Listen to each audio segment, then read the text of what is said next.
Bienvenue dans le débat du jour, un débat que nous abordons tout de suite en ayant une grosse pensée pour Amoussa Raimi qui nous a quitté ce mardi. C'est un métaphysicien, un chroniqueur attitré de votre matinale 5 sur 7 matin avec la complicité de la réalisation. Nous le verrons là à l'écran. Nous avons une grosse pensée pour lui, paix à son âme, spontanée, disponible, toujours à l'écoute des autres. Franchement, nous souhaitons toutes nos condoléances à la famille de l'illustre disparu. Nous avons aussi une pensée aujourd'hui pour cet homme qui nous a quittés il y a exactement un an déjà, Jérôme Carlos. Hier, ça fait un an qu'il nous a quittés, cet illustre journaliste Jérôme Carlos qu'on n'oublie pas. Il aura marqué le monde des lettres, le monde des médias aussi, à travers sa plume incroyable. Allez, paix à l'âme de ce monsieur. À présent, on peut ouvrir le débat du jour, chers amis téléspectateurs. Cette actualité fait le buzz, on va dire, sur les réseaux sociaux. Anne, une Française de 53 ans, a été bernée par un arnaqueur qui se faisait passer pour l'acteur américain Brad Pitt, et cet arnaqueur lui a soutiré en plusieurs fois la somme de 830 000 euros. Et nous avons voulu ce matin tirer la sonnette d'alarme sur ce moyen, n'est-ce pas, utilisé par les escrocs, n'est-ce pas, pour appâter le cible, l'arnaque au sentiment. C'est ce dont a été victime notre chère Anne. Nous allons écouter cette influenceuse qui fait un peu, on va dire, le résumé de cette histoire de planter le décor. L'émission de TF1 a recueilli le témoignage de Anne, une mère de famille, décoratrice d'intérieur, qui s'est fait arnaquer pendant 1 an et demi par un homme qui se faisait passer pour Brad Pitt. Et ça lui a coûté très cher. Tout a commencé en février 2023, alors qu'elle se crée un compte Instagram pour poster des photos de ses vacances. Peu de temps après, elle est contactée par une femme, une certaine Jane Etta Pitt, qui prétend être la mère du comédien, et elle contacte donc Anne sur les réseaux sociaux et lui assure qu'elle est la femme parfaite pour son fils. Le lendemain, un soi-disant Brad Pitt lui envoie à son tour un message pour lui dire que sa mère lui a longuement parlé d'elle. Commence alors une série d'échanges avec le faux Brad Pitt. Au fil des conversations, Anne noue une amitié avec le prétendu acteur qui finit par lui déclarer sa flamme. À cette période, son mariage bat de l'aile. Elle se sent mise de côté par son époux et manque d'attention. Alors l'arnaqueur en profite et pour ça, il emploie les grands moyens à coups de poèmes et chansons d'amour en tout genre. Pour tenter de la convaincre, il lui envoie même des montages photos de Brad Pitt. Mais pour Anne, les photos sont crédibles. Je ne trouve pas que ça fasse fake. J'ai même recherché parce que je faisais des enquêtes sur internet pour voir si je ne retrouvais pas les mêmes images et en aucun cas je retrouvais la même chose. Donc je me disais qu'il avait vraiment fait ce selfie pour moi. Un jour, alors qu'il dit vouloir la couvrir de cadeaux de luxe, il lui demande de payer des frais de douane. Anne, sceptique, finit par accepter lorsqu'il lui dit que ses comptes sont bloqués à cause de sa procédure de divorce avec Angelina Jolie. En voyant que son plan marche, l'arnaqueur passe à la vitesse supérieure. D'autant plus que la décoratrice d'intérieur divorce de son mari et touche 775 000 euros et évidemment, elle va tout raconter au faux Brad Pitt. Alors il lui envoie des montages de selfies toujours plus grossiers sur un lit d'hôpital ou au bloc opératoire sous prétexte qu'il souffrirait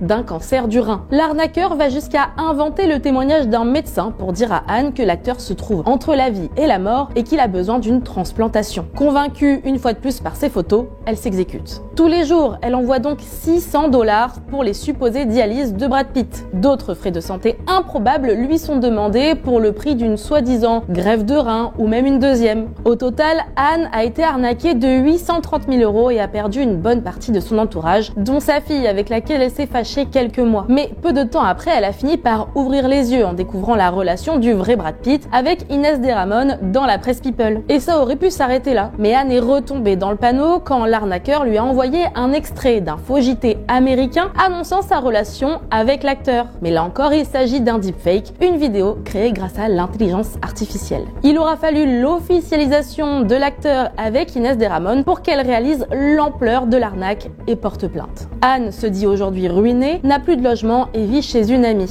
Après 3 tentatives de suicide, elle a lancé une cagnotte pour payer ses frais d'avocat et a été hospitalisée. Bon, voilà un peu l'histoire de Anne qui agite Internet et les réseaux sociaux. Patrick Diosso, qu'est-ce que vous en pensez? C'est une histoire, bon, les gens vont utiliser une expression chez les magiciens, une histoire abracadabrante. Oui. Parce que la première chose qu'il faut retenir, c'est que sur les réseaux sociaux, il y a certaines choses qui sont fausses, pour ne pas dire que la majeure partie des choses sont, les choses sont fausses quand on ne fait pas attention. Et derrière l'écran, on n'a pas toujours la personne qu'on pense avoir. Donc, il faut se dire que il faut aller sur l'Internet avec son cerveau. Ne pas déposer le cerveau et y aller simplement et croire à tout ce qu'on voit, toutes les photos que l'on voit, toutes les vidéos que l'on voit. Non, il faut y aller avec son cerveau et il faut être sceptique face à un Brad Pitt qui soit le plus charmeur ou le plus charmant possible. Il faut éviter de se laisser embarquer facilement. D'accord. C'est ça que je retiens d'abord. Justino Vieira, c'est quand même une folle histoire, hein. 53 ans, on pourrait se dire que on a atteint la maturité, on pourrait se dire que c'est un âge où on a quand même c'est un âge qui vous donne un certain discernement sur un certain nombre de choses, mais il faut croire que l'amour n'a pas d'âge et même une femme de 60 ans, de 53 ans peut se faire avoir.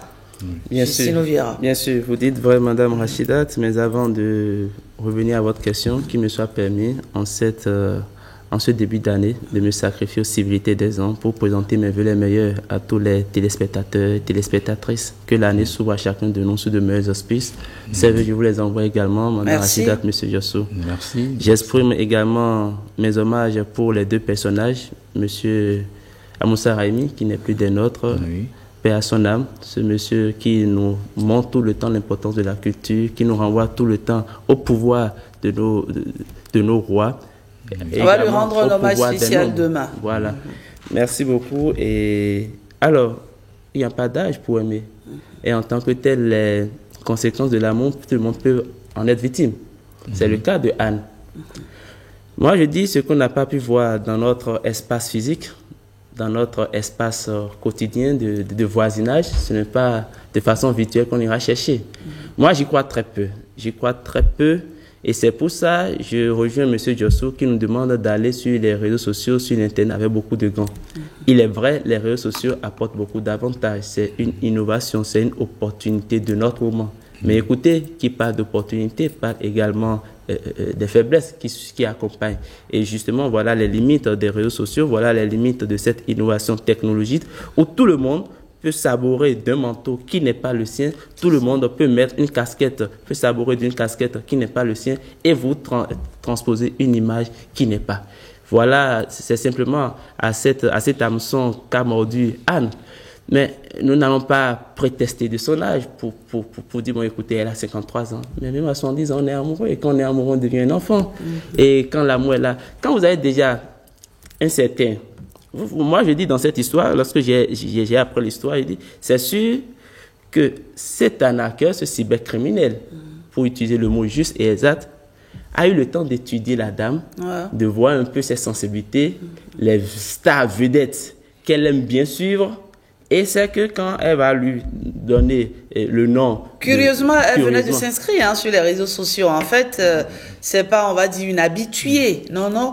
Elle venait à peine de s'inscrire sur les réseaux sociaux. Il y a des stars qui font dans l'admiration font l'unanimité. Bien sûr, on parle quand même de Brad Pitt. Voilà. Ouais. Donc, quand vous appelez ce nom, tout le monde, mais qui ne veut pas bien être avec ce dernier.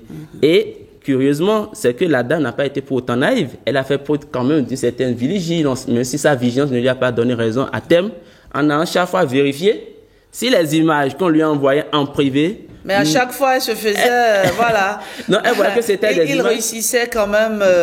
à ne pas piocher dans les images de masse. Donc, elle se dit que j'ai la première, j'ai l'exclusivité de ces images et tout ça renforce, attise sa foi de croire qu'elle était vraiment en échange avec le vrai sujet. Mais... écoutez, elle n'est pas au bout de ses peines. Et il faut juste nous ramener à la leçon, à la conduite, à la bienveillance de bonne utilisation des réseaux sociaux pour ne pas nous faire prendre. Ça peut arriver à tout le monde. D'ailleurs, ça nous arrive quotidiennement, d'une façon ou d'une autre, sous divers angles, sous diverses formes. Donc, il faut comprendre que nous allons sur les réseaux sociaux, mais il y a des personnes mal intentionnées, des personnes à intention douteuse. Sans scrupule, aucun. Qui peut nous avoir. Et moi, je veux faire une blague. Ça peut ne pas être la bonne, mais on dit que c'est l'argent issu des primes de ce divorce, non, ou des dommages et intérêts après son divorce. Donc je me dis, bon, est-ce que Dieu n'a pas également pris par là pour l'amener à dire, bon, ton divorce n'était pas la bonne décision? Justement, il faut dire, Patrick Yossou, il a profité on va dire, de sa faiblesse, parce qu'elle avait des problèmes de couple à l'époque. Donc, une femme qui a des problèmes de couple, c'est une femme un peu, on va dire un peu fragile. Hein, oui. Elle est influençable. Hein, et quand elle évoque, parce que c'est 7 à 8 qui a... le magazine 7 à 8 qui a relaté l'histoire, qui franchement a scandalisé tout le monde. Elle évoque le fait que il lui envoyait des poèmes, il lui faisait des acrostiches, un peu comme Patrick Yossou le fait souvent à sa belle. Il aime bien faire les acrostiches. Voilà. Il lui envoyait plein de choses, donc du coup ça a endormi, on va dire. Ça l'a complètement endormi. En fait, c'est ça la force des arnaqueurs, des cybercriminels. Ils sont psychologues. Ils ont une manie spéciale pour pouvoir deviner ce qui se passe de l'autre côté de l'écran. C'est-à-dire que après quelques premiers mots, quelques premières phrases, ils savent déjà quel est le profil de la personne qu'ils ont en face. Et ils continuent. Et quand la personne est un tout petit peu naïve, oui, il vaut mieux le dire comme ça. Quand la personne est naïve, ils savent pousser. Et petit à petit, ils écoutent, ils lisent ce qui est écrit, ils écoutent quand il y a des échanges d'audio, et puis ils arrivent à savoir que telle personne est sensible à telle autre chose, à telle phrase, et ils en profitent. Et les poèmes que l'arnaqueur envoie, peut-être que ce ne sont pas des poèmes qu'il a fabriqués lui-même. Peut-être qu'il est allé piocher. Peut-être qu'il a utilisé l'IA. Oui, ChatGPT, qui aide beaucoup aujourd'hui. Oui, il est allé utiliser cette intelligence pour des phrases qui correspondent au profil de la dame. Des phrases qui vont toucher à sa sensibilité. Donc, il a mis en branle tout ce qu'il faut pour pouvoir l'atteindre. Et elle était embarquée parce qu'elle était en situation de détresse. Quand on est au creux de la vague, toute personne qui veut vous faire remonter est la bienvenue. C'est toute personne qui vient pour aider un tant soit peu. Même la personne peut être la plus laide possible physiquement, la plus mal en point, même oralement, mais parce que elle veut, on sent qu'elle a une intention d'aider. Elle a besoin d'écoute. Oui, on a besoin d'écoute quand on est au creux de la vague. On a besoin de quelqu'un qui vous écoute, qui vous lise, qui vous aide à vous en sortir. Donc, elle était la victime. Elle dit ceci, je te coupe pas. Oui. Il y a tellement peu d'hommes qui t'écrivent ce genre de choses. J'aimais l'homme avec qui je conversais, il savait parler aux femmes. C'était toujours très bien torché, les mots là où il faut, et je me sentais comme une petite fille. Voilà, une petite fille qui a ses premiers amours. Une petite fille qui se retrouve en train d'aimer un prince charmant. Oui, une petite On parle de Brad Pitt quand même, hein? Quand même, oui. Brad Pitt, c'est pas une petite personne. Et puis Brad Pitt, et quand on connaît aussi un peu l'histoire plus pauvre de Brad Pitt, et en ce moment-là, avec Angelina Jolie, c'était en instance de divorce. Donc, il a utilisé toutes ces histoires-là. Il a tout utilisé pour... Il lui envoyait même des vidéos par moment, des deepfakes. Hein, qui permettent aux arnaqueurs, n'est-ce pas, de monter des vidéos, et de transposer et la voix d'une personne à une autre. Franchement, donc, c'est... Elle s'est laissée embarquer. Il faut toujours faire attention. Non, mais dans ce système, il faut avouer que rien n'a été isolé. Tout est mis ensemble. C'est tout un système. Et que ce soit le montage des vidéos, que ce soit les photos, que ce soit les messages, que ce soit même l'étude sur la dame, ses profils, ses tendances, les mots qu'elle aime, tout ça, c'est toujours par le moyen de la technologie que cette arnaque, ce cybercriminel est parvenu à ses fins. Et comme tout homme bien déterminé, il s'est donné juste les moyens de ses objectifs et il l'a atteint. Et franchement, nous avons voulu en parler ce matin parce que d'une certaine manière, nous sommes tous sur Internet et les réseaux sociaux. Il faut dire à ceux qui nous regardent que ce n'est pas toutes les demandes qu'on vous envoie qu'on accepte. Voilà. Hein, il faut franchement, moi, j'ai du mal, et j'ai du mal honnêtement avec cette génération de femmes qui conversent sur Facebook, sur n'importe quelle plateforme avec des hommes qu'elles ne connaissent pas. Franchement. Non, mais vous savez, je vais vous dire le cas que nous évoquons, j'en ai été victime personnellement. Ah oui? Personnellement, j'en ai été victime il y avait cela quelques années, où dans l'une des initiatives mes événements en entrepreneuriat que j'organise régulièrement, que je vais me organiser d'ici le 22 février. Il y a quelqu'un qui m'appelle. Nous étions le jeudi, l'événement devait se tenir le samedi. Il m'appelle le jeudi, dit « Oui, vous êtes Monsieur Vieira, vous avez un événement, je vous appelle de la part de telle autorité. » Il a donné le nom de l'autorité. Effectivement, à l'époque, j'avais fait des pas vers cette autorité pour qu'il soit le parrain. Je ne sais pas ce qui s'est passé. Il dit, mais il me demande de vous transmettre telle commission, vous allez nous envoyer votre RIB, on vous fait le virement et vous adressez dans telle agence, demandez d'appeler telle personne pour les formalités de retrait. Moi, j'étais content parce que c'est venu au bon moment. Et quelques minutes après, il me dit, il faut qu'on vous crée un compte et il faut qu'on vous fassiez un dépôt d'ouverture.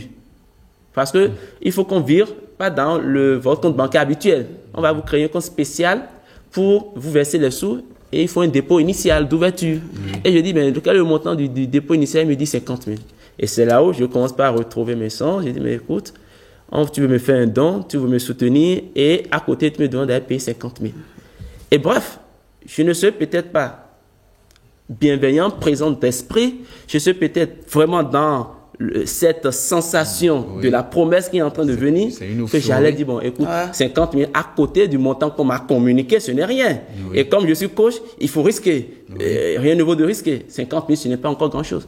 Mais je me suis retenu de le faire. Et après, bon, ce n'est pas grave, je serai dans l'agence. Là, je suis en face du sujet dont vous m'avez communiqué le nom. Je vous appelle et devant lui, je fais le dépôt. Et après, le numéro ne marche plus. J'ai été vraiment à l'agence. Et j'appelle, le numéro ne marche plus. Je demande le nom, on me dit, mais il n'y a personne qui s'appelle comme ça ici. C'est fou, c'est cybercriminel. On comprend bien cette hargne avec laquelle le gouvernement lutte contre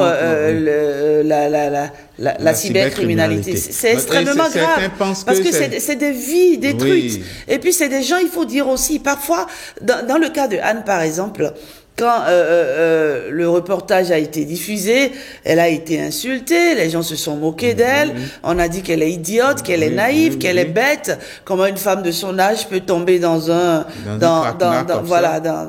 tel piège. Mais en fait, il faut dire que c'est des personnes aussi qui maraboutent les autres.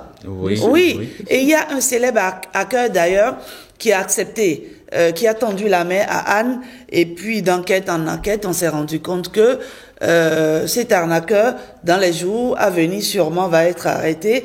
Il vit en Afrique. En Afrique. Et précisément, je pense à Benin City, ça doit être une ville du Nigeria, certains parlent du Bénin, mais bon, dans les jours à venir, on en saura un peu plus. C'est incroyable en tout cas ce que nous vivons aujourd'hui. C'est incroyable parce que nous sommes parfois embarqués avec nos sentiments sur la toile. C'est-à-dire que nous embarquons en nous disant que tous ceux qui sont sur la toile, ce sont nos amis. Tous ceux qui s'affichent sur la toile et qui s'affichent de manière belle, ce sont de belles personnes, ce sont de bonnes personnes. Or, nous nous trompons.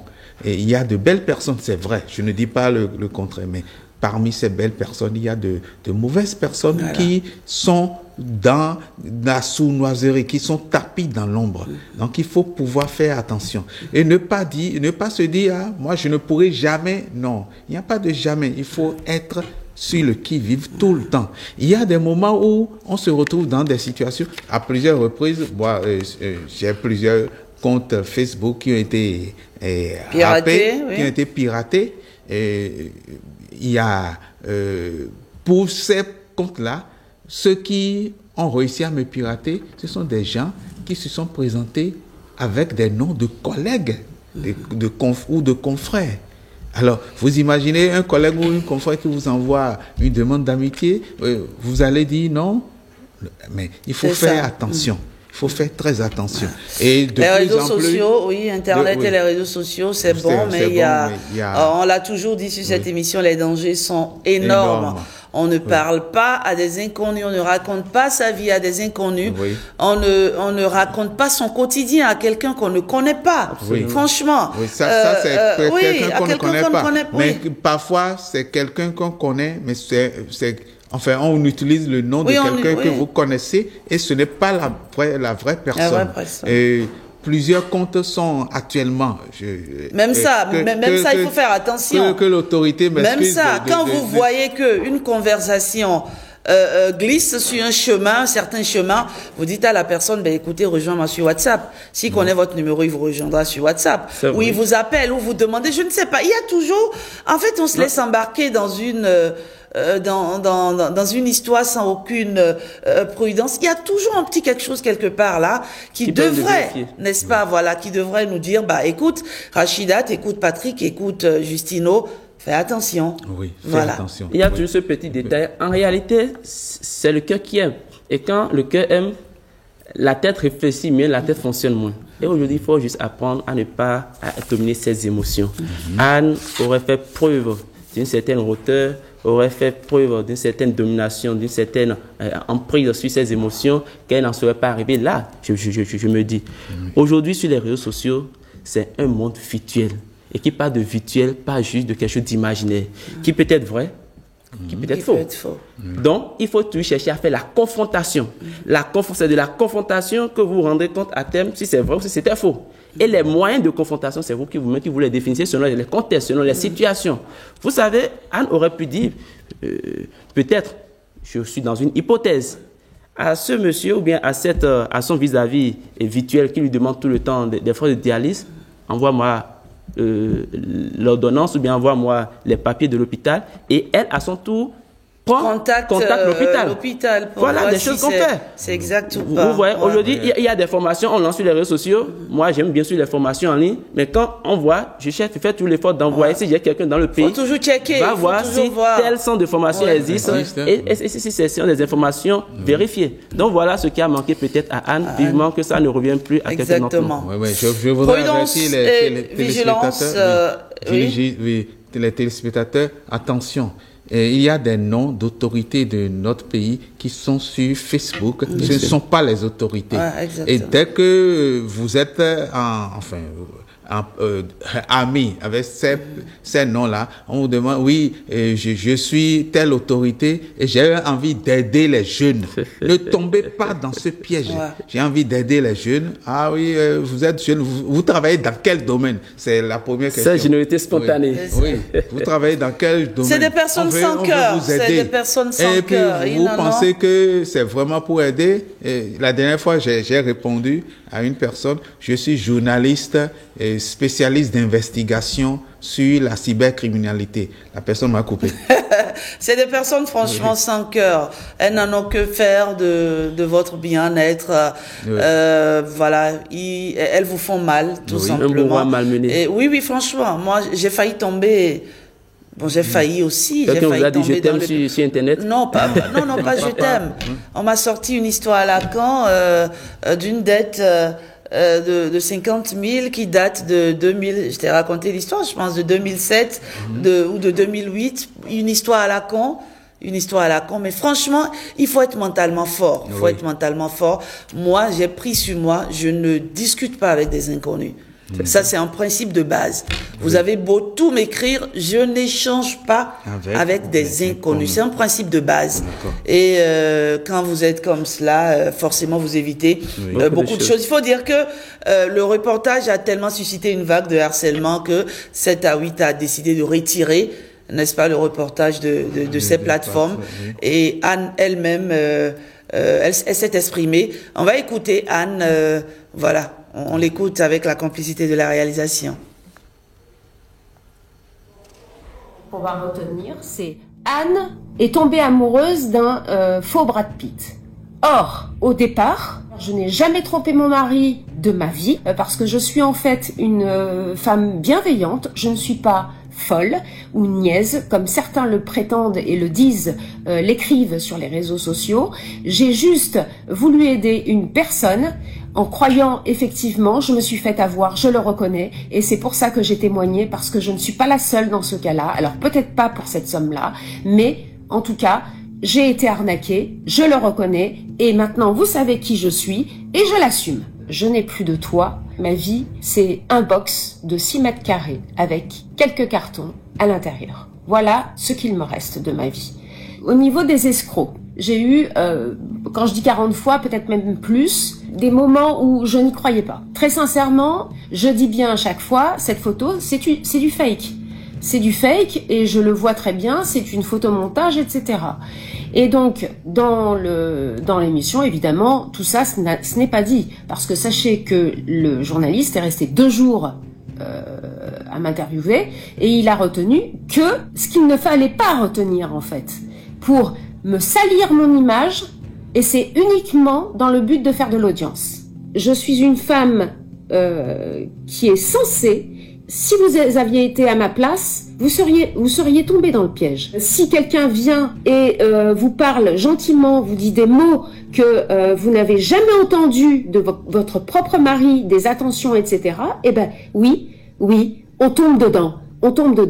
C'est comme ça que c'est arrivé. Parce que je voulais en finir à chaque fois, et à chaque fois, je le foutais par la porte, je le mettais à la porte, et il revenait par une autre fenêtre. On se dit, c'est pas possible que ce soit pas vrai. Et pourtant, je doutais au fond de moi. J'ai douté tellement de fois, sachez-le. Le faux docteur me disait, il a avalé tous les cachets suite à votre message, il est dans le coma, etc.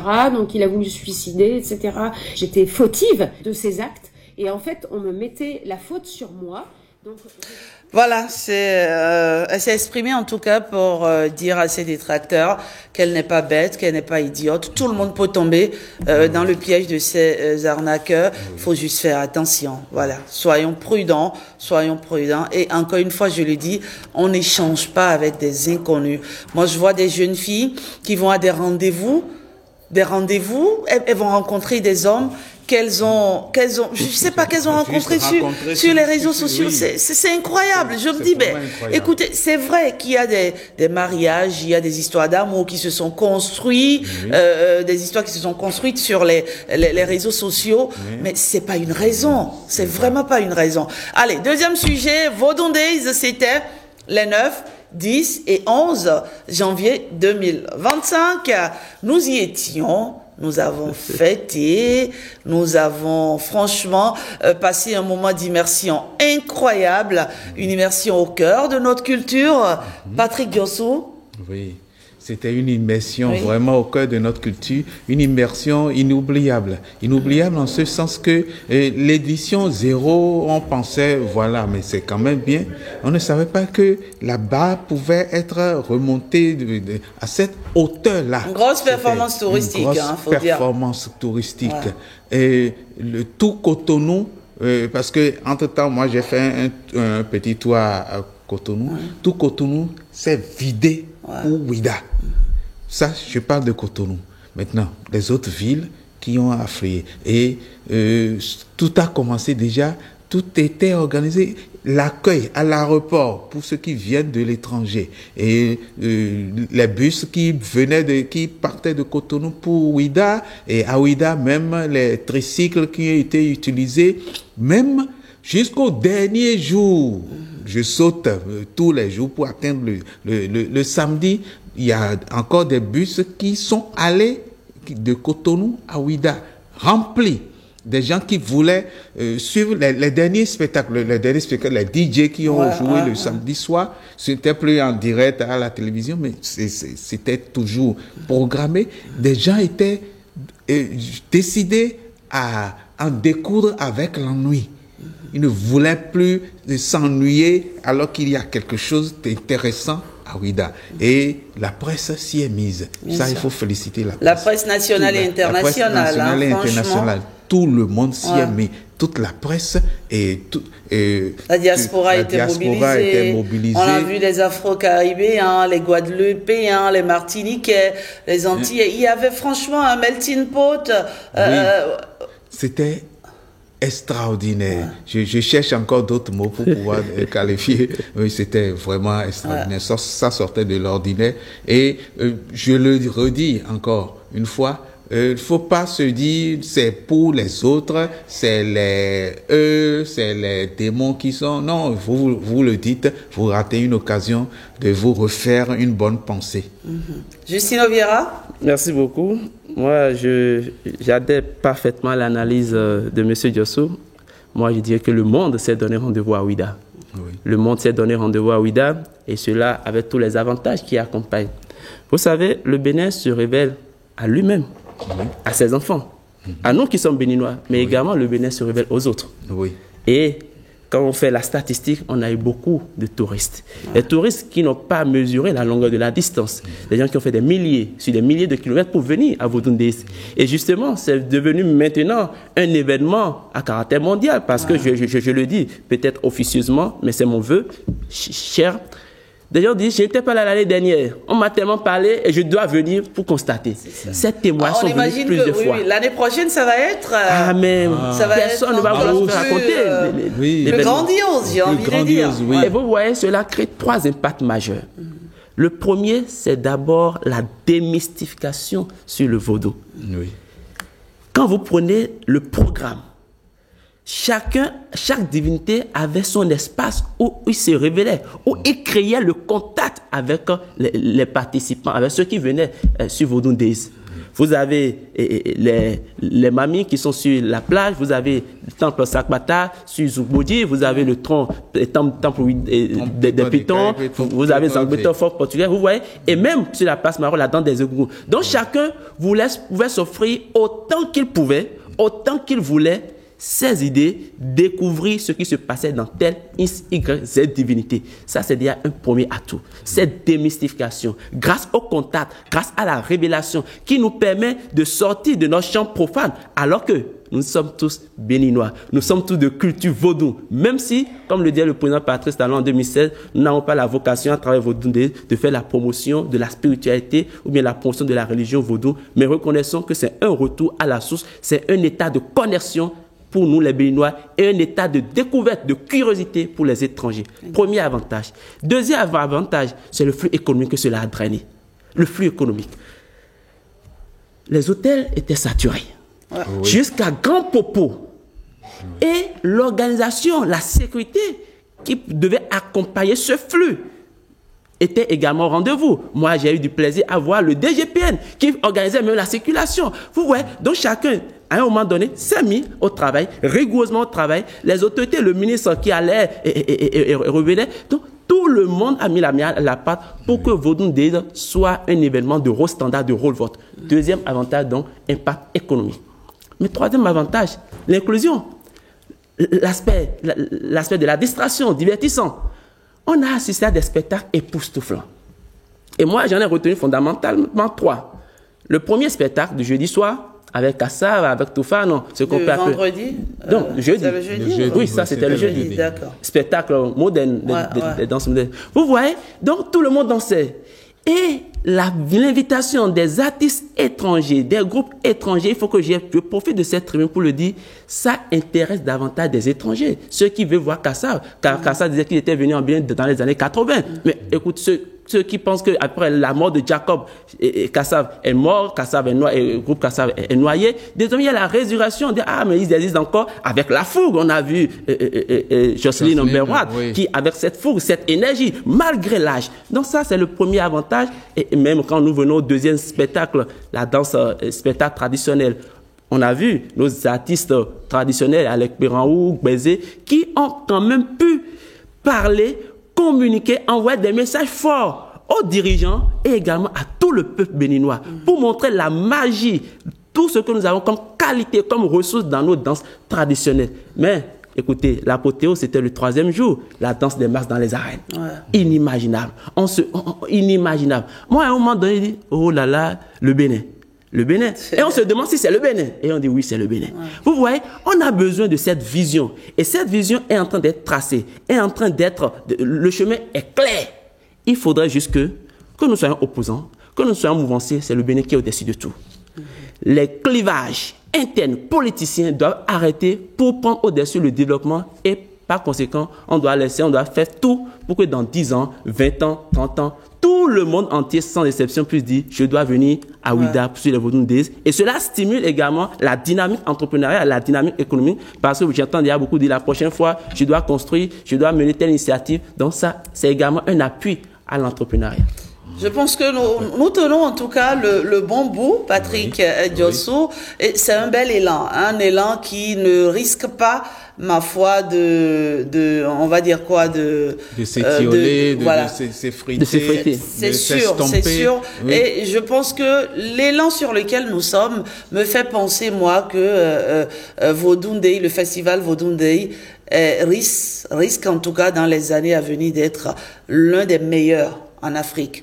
Va s'imposer comme étant le meilleur, même pourquoi pas. Le meilleur. Parce que franchement, quand on voit, il y a quelqu'un qui m'a dit ceci, il dit, mais tu sais Rachida, jusqu'aux toilettes. Mais je suis allée aux toilettes, j'avais pas envie de sortir. On se croirait dans une parfumerie, tellement ça sentait bon. Je vais aux chiottes, il me dit, mais je vais aux chiottes, mais je suis, bon Dieu. En fait, c'est ça. Et quand vous suivez quelqu'un qui a de la finesse dans ce qu'il fait, ça s'accompagne. C'est du haut vers le bas. Donc, tout est organisé comme ça. Et chacun, certains se sont dit, certains ont reconnu qu'ils ont été impliqués au dernier moment, mais même quand ils ont été impliqués au dernier moment, ils ont joué leur partition. Je veux parler de la SGDS, je crois, la Société de gestion des déchets et autres. Qui à chaque instant nettoyait. Leur nettoyage, le système utilisé, surtout pour les toilettes, j'ai vu ça hors du Bénin. Tu sors en même temps, il y a une dame qui entre, qui nettoie tout de suite, juste après. Et c'est un système que j'ai un peu plus apprécié en Chine. En Chine, à chaque instant, nous on a assisté à une image qui nous a fait sourire et rire même, parce qu'il pleuvait et il y a une dame qui nettoyait la rue et qui était sous la pluie. Elle nettoyait, elle continuait de nettoyer. On a demandé à notre guide, mais pourquoi elle le fait? Elle est sous la pluie. Il dit, c'est l'heure du nettoyage. Elle ne doit pas rater. Donc, elle est sous la pluie là, elle continue à nettoyer jusqu'à ce que l'heure sonne pour qu'elle puisse s'arrêter. Quand l'heure a sonné, tac, tac, tac, ça montre à sonner. Ouais. Elle a arrêté, elle a rangé ses effets, elle est partie. Et c'est ça, ce genre de discipline qu'il nous faut au Bénin pour éviter de se retrouver en train de reculer encore. Non, cette discipline qui fait que quand quelqu'un doit faire, qu'il fasse. Et que celui qui surveille, parce qu'on a dit, la dame, elle surveille, oui. Chaque autorité surveille la personne qu'il a sous elle, d'accord? Et de manière hiérarchique, on surveille de telle manière que la performance est au rendez-vous. Et c'était ça, à Ouida. La performance au rendez-vous, tout le monde, il y a des sous-chefs, des chefs, des super-chefs, mais chacun s'y est mis. Ce n'est pas qu'il y a eu un chef qui est resté au bureau pour surveiller de Cotonou, pour surveiller de son bureau. Non, chacun est allé. Tout le monde sur le terrain pour voir, pour constater ce qui doit se faire, ce qui est en train d'être fait. Et justement, nous avons posé une question à nos internautes. Hein. Oui.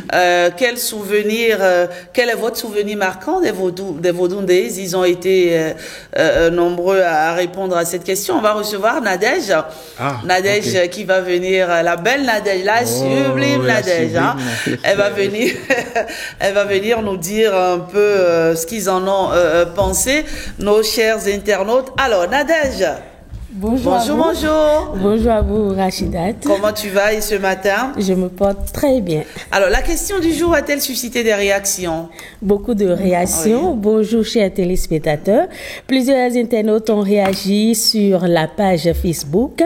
En résumé, le bilan de cette organisation des Vodou Days est positif. Plusieurs internautes ont d'ailleurs félicité le chef de l'État pour l'initiative des Vodou Days et les nombreux tableaux présentés au cours de ces 3 jours. Régis Bourou nous dit ici, Vodou Days 2025, c'est magnifique. Ce qu'il a le plus apprécié, c'est le moment où le chef de l'État est allé chanter avec Sagboran Danialou. Il dit ici, on dirait que c'est son artiste préféré. Exactement. On a aussi vu le président de l'Assemblée nationale qui chantait. C'était vraiment... Sublime. Bokor Roland Caliste a aussi réagi. Pour lui, le caractère culturel des Vodou Days a drainé de nombreux touristes vers la destination Bénin. Nos artistes se sont ainsi révélés au monde entier. Jean Dissouklounon parle d'un bilan positif sur tous les plans. Il aborde plusieurs aspects de cette réussite énumérés en 3 points: la valorisation culturelle, le dynamisme économique et la déconstruction des clichés négatifs. Alfred nous a aussi laissé un commentaire, mais ce internaute pose plutôt une question. Pourquoi les musulmans et les chrétiens sont allés regarder les scènes de Vodou?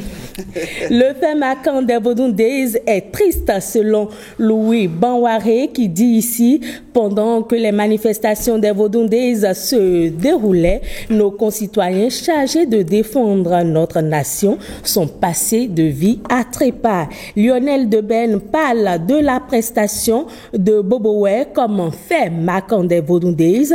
Et pour finir, Hospice Kowanou parle de l'hommage rendu à l'artiste Praouda à travers sa chanson Atinwe Adomian. Et justement, Rachidat, si vous le permettez, nous allons voir un extrait de cet hommage.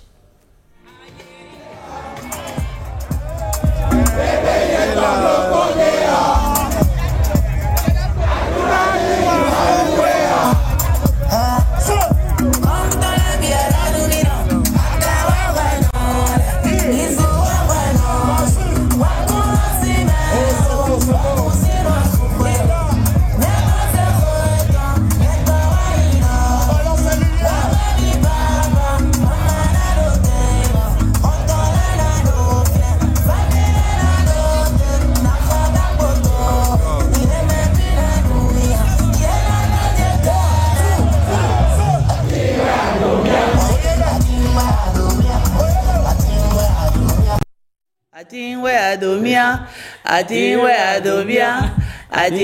Adomia. Allez, Praouda, va en paix. Franchement, c'est comme on dit, l'artiste ne meurt jamais. On voit combien, en tout cas, le peuple, la population béninoise porte cet artiste dans... Oui. Oui, et justement, Praouda et les familles, la belle famille, se sont réconciliés. Ils se sont réconciliés avant-hier. Donc, hier, la décision a été prise. Il n'y aura plus d'autopsie. Ouais, oui. Ouais. Donc, ça, c'est positif. Je remercie, je félicite les 2 familles qui ont pu s'entendre avec l'équipe artistique aussi. Merci pour ce travail. Et avec Semero. Semero aussi, un artiste très brillant. C'est malheureux qu'en moins de quelques jours, notre actualité musicale est perdue à des bras valides, des bras efficaces. On nous est en train de parler de Praouda, mais il y a également Semero qui s'en est allé. Je pense que c'était le 5 janvier condoléances à toutes ces familles et vivement que nous fassions preuve de proximité. Merci beaucoup, Nadège. Oui, Rachidat, pour moi, le fait marquant des Vodou Days, c'était la danse des Dawiti. Sincèrement, c'était du beau. J'ai apprécié et j'étais très fière d'être béninoise. Ouais, c'est vrai. C'est une danse himalayenne. Vous savez, l'Himalaya, c'est au sommet, la montagne, la chaîne de montagne la plus haute. Donc, une danse himalayenne, c'est une danse qui est au sommet. Et moi, j'appelle ça une confirmation de qui nous sommes. Le Bénin est le temple du vaudou. Et à des moments donnés, au-delà de la parole, au-delà de l'énoncer comme juste une théorie, il faut poser des actes forts. Exactement. Et c'est sur ces actes forts que nous sommes en train de connaître grâce au président Patrice Talon. Merci à lui. Quand je pense qu'il y a encore des gens qui se posent la question de savoir pourquoi les musulmans, pourquoi les chrétiens sont allés au Vodou Days, quand je pense qu'il y a encore des personnes qui sont autant, on va dire, limitées dans la tête, je me dis, c'est juste dommage. Il fallait y être pour comprendre de quoi nous parlons. Il fallait y être pour voir toute cette admiration dans les regards des autres. Il fallait y être pour voir combien notre Bénin aujourd'hui, quoi qu'on dise, c'est pas parfait. C'est pas la perfection, on va dire à 1000%. Mais aujourd'hui, il y a que notre Bénin émerveille. Oui. Il y a que, les gens sont admiratifs autour de nous de ce que nous réussissons à construire, de ce que nous réussissons à faire. Et, nous devons tous porter ça loin des considérations politiques, loin de toute autre considération. Nous devons tous porter ça et vivement les Vodou Days 2026. Nadège, ce sera tout, n'est-ce pas? Bien sûr, Rachida, et on se retrouve demain. On se retrouve demain. Merci, ma grande. Allez, Justine Oviera.